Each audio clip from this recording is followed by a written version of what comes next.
আসসালামু আলাইকুম। আশা করি সবাই ভালো আছেন। সকাল সকাল সবজি খিচুড়ি রেসিপি নিয়ে হাজির হলাম। এখানে ভাতের চাউল পরিষ্কার করে ধুয়ে নিয়েছি। সবজিগুলা কুচি করে কেটে ধুয়ে তারপর চাউলের উপর দিয়ে দিচ্ছি।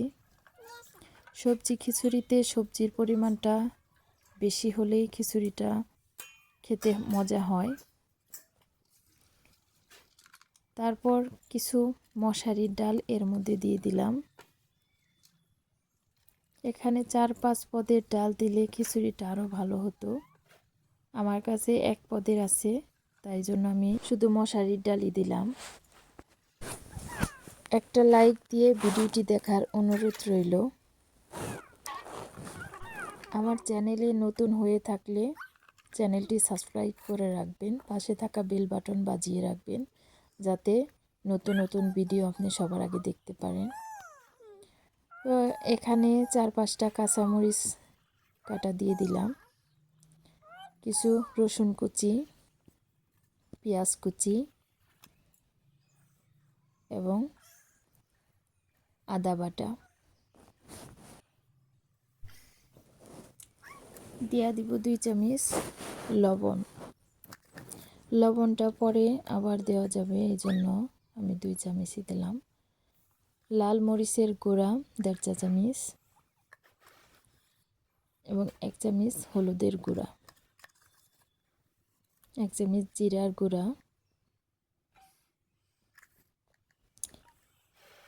এখানে আগে একটা কথা বলে রাখি, আমার ভয়েসে আমার কথা বলায় যদি কোনো ভুল হয়ে থাকে কমেন্টের মাধ্যমে জানাবেন। বাড়তি স্বাদের জন্য একটা স্বাদ মিশিয়ে রাঁধুনি স্বাদ মিশাল নেই, হ্যাঁ এই প্যাকেটটা দিয়ে দিলাম। আর কিছু ধনিয়ার পাতার কুচি, ধনিয়া পাতার কুচি এবং ধনিয়ার গুঁড়া, এটা দিতে ভুলে গেছিলাম তাই এটা লাস্টে দিয়ে নিলাম। আর 3টা টমেটো ফালা, সরিষার তেল, খাঁটি সরিষার তেল এখানে দিচ্ছি। তো পরিমাণ মতো তেল দেওয়ার পর এটাকে ভালো করে হাত দিয়ে মাখিয়ে নেব। যে কোনো তরকারি হাত দিয়ে মাখিয়ে রান্না করলে সেটা স্বাদটা অন্যরকম হয়। এই খিচুড়িটাও অন্যরকম স্বাদ হবে, মাখিয়ে রান্নার মাঝেই অর্ধেক স্বাদ চলে আসে।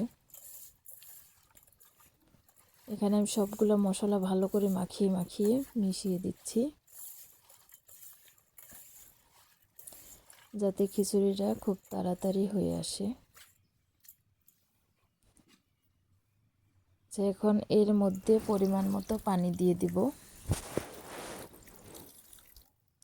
এই খিচুড়িটা বেশি নরমও হবে না, আবার একদম শুকনাও হবে না, মিডিয়াম সাইজ থাকবে, যাতে গরম গরম আচার দিয়ে খেতে অনেক ভালো লাগবে। এই তো এটা এখন আমি রাইস কুকারে বসিয়ে দেব, আজকে মাটির চুলায় রান্না করব না। ঢাকনা দিয়ে ঢেকে এখানে চুলায় বসিয়ে দেব, রাইস কুকারে বসিয়ে দেব। আচ্ছা, এই তো খুব খিচুড়িটা হয়ে গেছে, এখন খাবার পালা। আমের আচার দিয়ে এই খিচুড়িটা সেই মজা হয়েছে, মাশাআল্লাহ। ভিডিওটি ভালো লাগলে লাইক কমেন্ট শেয়ার করবেন, আর আমার পরিবারের জন্য দোয়া করবেন। নতুন নতুন ভিডিও নিয়ে জানি হাজির হতে পারি। ভালো থাকবেন, সুস্থ থাকবেন। আল্লাহ হাফেজ।